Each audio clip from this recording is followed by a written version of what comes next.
सुबह की अपनी पूरी व्यायाम दिनचर्या का पालन करने के बाद काइल स्कूल जाता है और ग्रीन कमेटी के अध्यक्ष पद के उम्मीदवार के रूप में भाषण देता है। वो भीड़ में मौजूद हर व्यक्ति से कहता है कि वे बदसूरत हैं और उन्हें इस बुरे दौर को स्वीकार कर लेना चाहिए। जब वह कहता है कि वे उसे इसलिए वोट नहीं देंगे क्योंकि वह पर्यावरण की चिंता करता है, बल्कि इसलिए कि वह सुंदर, अमीर और लोकप्रिय है, और यह भी कि उसके पिता एक प्रसिद्ध समाचार एंकर हैं, तो सभी लोग उसकी जय जयकार करते हैं। कोषाध्यक्ष पद की उम्मीदवार लिंडी उसे जिज्ञासा से देखती है, लेकिन भीड़ में केंद्रा को घृणा होती है और वह कमरे से बाहर निकल जाती है। बाद में गलियारों में काइल को पता चलता है कि उसके सभी अभियान पोस्टर तोड़ दिए गए हैं। केंद्रा इस तथ्य को नहीं छिपाती कि उसने ये सब किया है और वह काइल का अपमान करना शुरू कर देती है, जो तुरंत उसका अपमान करता है। एक संक्षिप्त बहस के बाद काइल लिंडी पर हमला करता है, जो काइल के झांसे में नहीं आती है और केवल उससे हाथ मिला लेती है। बाद में घर पर काइल के पिता रॉब लोगों के दिखावे के बारे में बात करना बंद नहीं कर पाते और बताते हैं कि कैसे अच्छा दिखना सफलता की कुंजी है। काइल निराश है क्योंकि उसके पिता उस पर बिल्कुल भी ध्यान नहीं देते। वह उसे एक संदेश भेजता है और वह लगभग उसे पकड़ लेता है, लेकिन जब उसे दूसरा फोन आता है तो रॉब वहां से चला जाता है। नौकरानी जोला बातचीत शुरू करने की कोशिश करती है और अपने परिवार का जिक्र करती है जो अभी भी उसके देश में है, लेकिन काइल उसे नकार देता है और इसे एक दुख भरी कहानी कहता है। अगले दिन काइल चुनाव जीत जाता है और उसे एक मित्र से संदेश मिलता है कि केंद्रा इस बात से नाराज है। जब वह उसे वहां से गुजरते हुए देखता है तो वह मित्रतापूर्ण व्यवहार करने का नाटक करता है और उसे अपनी पार्टी में आमंत्रित करता है। उस रात पार्टी में काइल की प्रेमिका उस पर गुस्सा हो जाती है क्योंकि उसने उसे गलत फूल लाकर दिया था। चूंकि वो वहां से चली जाती है, इसलिए काइल गुलाब को अपनी जैकेट की जेब में रख लेता है और लिंडी से बातचीत करता है, जो माचू पिचू की यात्रा के लिए पैसे बचाने के लिए वहां वेट्रेस का काम कर रही है। वे कुछ देर तक बात करते हैं और लिंडी काइल को स्कूल के अखबार के लिए एक साथ तस्वीर लेने के लिए मना लेती है। काइल लिंडी को सफेद गुलाब देता है और वह समझाती है कि इस फूल का मतलब है कि मैं तुम्हारे लायक हूँ। तस्वीर लेने के बाद काइल को पता चलता है कि केंद्रा आ गई है और वह सबके सामने उसका अपमान करना शुरू कर देता है, क्योंकि वह सोचता है कि वह वास्तव में उसे वहां चाहता था। केंद्रा ने बताया कि वह केवल उसे दूसरा मौका देने आई थी और उसने उसे बर्बाद कर दिया, इसलिए वह चाहती है कि वह इस बुरे अनुभव को स्वीकार कर ले। जब वह उसे बहुत गौर से देखती है तो उसे चक्कर आने लगता है और वह वहां से चला जाता है। काइल डांस फ्लोर पर अपना ध्यान भटकाने की कोशिश करता है, लेकिन वह अभी भी अच्छा महसूस नहीं कर रहा है और केंद्रा की गहरी निगाहों को महसूस कर रहा है। वो इमारत से बाहर भागता है और देखता है कि उसके चेहरे पर टैटू वाला एक आदमी है। तभी वहां से रॉब के शो का प्रचार करने वाली एक बस गुजरती है। पास में खड़ी एक महिला का चेहरा केंद्रा जैसा प्रतीत होता है और जब काइल सड़क पार करता है तो एक कार लगभग उसे कुचल देती है। चाहे वह कितना भी बीमार क्यों न महसूस कर रहा हो, काइल किसी तरह घर पहुंचता है और ताजी हवा के लिए बालकनी में चला जाता है। अचानक केंद्रा उसके पीछे प्रकट होती है और बताती है कि वो एक असली चुड़ैल है। वह काइल की बाह पकड़ती है और उस पर एक पेड़ का टैटू बन जाता है तथा उसे श्राप देती है कि काइल के पास उसे प्यार करने वाला कोई ढूंढने के लिए 1 साल का समय है।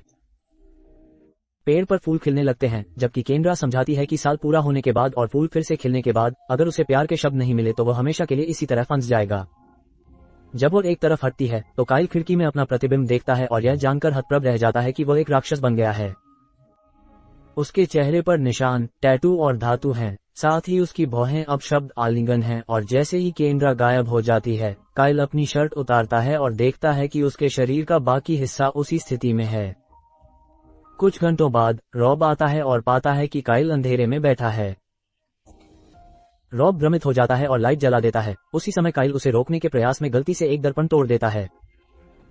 भयभीत होकर रॉब काइल को शहर के सबसे अच्छे डॉक्टर के पास ले जाता है, जो उसे समझाता है कि काइल पूरी तरह स्वस्थ है, फिर भी उसकी त्वचा में कोई बदलाव नहीं आएगा, चाहे वे कुछ भी करें। रॉब चेहरे के प्रत्यारोपण जैसे समाधान की मांग करते रहते हैं और कहते हैं कि इसके लिए सब कुछ जोखिम में डालना पड़ेगा। यह महसूस करते हुए कि उसके पिता केवल अपने बारे में ही सोच रहे हैं, काइल गुस्से में कार की ओर भागता है। अगले दिन रॉब काइल को शहर के बाहर एक निजी घर में रहने के लिए ले जाता है और उसे गले भी लगाता है। फिर रॉब काम पर चला जाता है और कभी वापस नहीं आता, इसलिए काइल को इस तथ्य से निपटना पड़ता है कि अब उसका एकमात्र साथी जोला है। स्कूल में उसके दोस्तों को बताया गया था कि वह पुनर्वास केंद्र गया है, लेकिन जैसे जैसे सप्ताह बीतते गए उन्हें संदेह होने लगा कि क्या ये सच है, और यहाँ तक कि उन्होंने अनुमान लगाया कि वह वास्तव में जेल में है। काइल स्वयं को व्यायाम और इंटरनेट में व्यस्त रखने की कोशिश करता है, लेकिन वह अवसाद से बुरी तरह प्रभावित है और उसके पिता लगातार उसे मिलने से मना कर रहे हैं। जैसे जैसे मौसम बदलता है वैसे वैसे मौसम के अनुरूप उनका वृक्ष टैटू भी बदल जाता है। एक दिन विल नाम का एक अंधा आदमी घर पर आता है। पता चला कि वह रॉब द्वारा भेजा गया एक ट्यूटर है ताकि काइल अपनी शिक्षा में पीछे न रह जाए। जब काइल अपमान और बदतमीजी करने की कोशिश करता है तो विल बिना किसी हिचकिचाहट के वैसा ही जवाब देता है। काइल अपने पिता द्वारा एक अंधे व्यक्ति को नौकरी पर रखने के बारे में भी शिकायत करता है, लेकिन विल इससे परेशान नहीं होता। उस रात काइल रॉब का शो देखता है। वो अभी भी आहत महसूस कर रहा है। वो जोला से उसके बच्चों के बारे में पूछता है और ये देखकर ईर्ष्या करता है कि वो उनसे कितना प्यार करती है। फिर काइल अपने पिता को फोन करता है और उनके वॉइसमेल में बैठक रद्द करने का संदेश छोड़ता है। उनकी बैठकों में कहा गया कि अब समय आ गया है कि अपने भावनात्मक दर्द से निपटने का दिखावा करना बंद किया जाए। काइल अपनी बाइक पर सैर पर जाता है। कई घंटों तक गति सीमा का उल्लंघन करने के बाद वह एक कॉस्ट्यूम पार्टी के सामने आता है और उसमें घुसने का निर्णय लेता है, क्योंकि उन्हें लगता है कि उसने भी कॉस्ट्यूम पहन रखा है। वह वहां केंद्रा को देखकर आश्चर्यचकित हो जाता है और उससे अभिशाप समाप्त करने की विनती करता है, लेकिन वह मना कर देती है और भीड़ में उसे खो देती है। काइल इधर उधर देखता रहता है और पाता है कि उसकी प्रेमिका अब उसके सबसे अच्छे दोस्त के साथ डेटिंग कर रही है। वह ये भी मानती है कि वह खुश है कि काइल चला गया है, क्योंकि उसे हमेशा लगता था कि काइल का मनोरंजन करने के लिए उसे कठोर व्यवहार करना पड़ता था। क्रोधित काइल कुछ सजावटों पर लात मारता है और लिंडी वहां आकर उसे अधिक सावधान रहने को कहती है। वो काइल की प्रेमिका को उसके नए प्रेमी के साथ भी देखती है और अपनी असहमति प्रकट करती है। वह इस बात से अनजान है कि वह किससे बात कर रही है। वह बताती है कि कैसे वह काइल का सम्मान करती है, क्योंकि वह चीजों को वैसा ही कहता है जैसा वह उन्हें देखता है, भले ही वह इसके बारे में बुरा सोचता हो और उसे जीवन का एक शॉट कहता हो। अगले दिन काइल जब उठता है तो विल को डांट खेलते देखकर प्रभावित होता है। चूंकि काइल अभी भी कक्षाएं नहीं लेना चाहता है, इसलिए वे हाई स्कूल की कहानियों का आदान प्रदान करते हैं और विल उसे बताता है कि कैसे वो अंधा होने के बाद भी डेटिंग करता रहा। इससे प्रेरित होकर काइल सोशल मीडिया पर जांच करता है और उसे लिंडी के साथ महीनों पहले ली गई तस्वीर मिलती है और उसे एहसास होता है कि वह उसके बारे में सोचना बंद नहीं कर सकता। वो शहर जाता है और लिंडी के घर के बाहर खिड़की पर खड़ा होकर कुछ देर तक उसे देखता रहता है। कुछ समय बाद काइल ने देखा कि विल अभी भी अच्छे कपड़े पहनता है और बताता है कि एक अंधे व्यक्ति के लिए भी सुंदरता महत्वपूर्ण है। हालांकि विल बताते हैं कि यह इस बारे में नहीं है कि दूसरे लोग उन्हें किस तरह देखते हैं, यह इस बारे में है कि वो स्वयं को किस प्रकार देखता है। फिर काइल ने अपना सोशल मीडिया चेक किया और पाया कि उसमें ज्यादातर उसकी आत्ममुग्ध तस्वीरें थीं। उनकी प्रोफाइल जानकारी भी अपमानजनक है, जिससे उनके वास्तविक व्यक्तित्व का पता नहीं चलता। अपने ही रवैये से निराश होकर काइल ने अपना अकाउंट डिलीट कर दिया और लिखा, कारण मैं अब नहीं रहा। अगले कुछ दिनों तक काइल शहर में दूर से लिंडी को देखने के लिए आता रहता है और जब भी वह उसे अजनबियों के प्रति दयालु होते देखता है तो मुस्कुरा उठता है।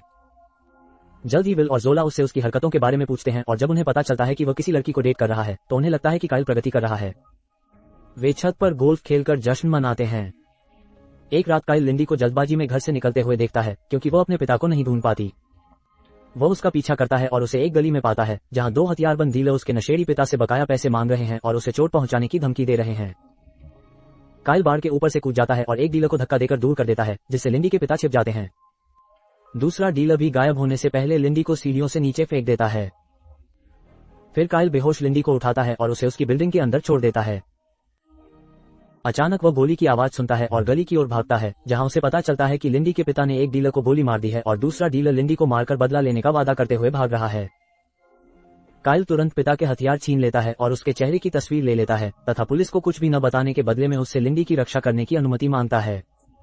अगले दिन लिंडी काइल के निजी घर पहुंचती है और वह अपने पिता से इस तरह अपना जीवन बर्बाद करने के लिए स्पष्ट रूप से नाराज होती है। वह घर के मालिक से मिलना चाहती है, लेकिन काइल बाहर आने की हिम्मत नहीं जुटा पाता और जोला को आदेश दिया जाता है कि उसे उसके असली नाम के बजाय हंटर के नाम से बुलाया जाए।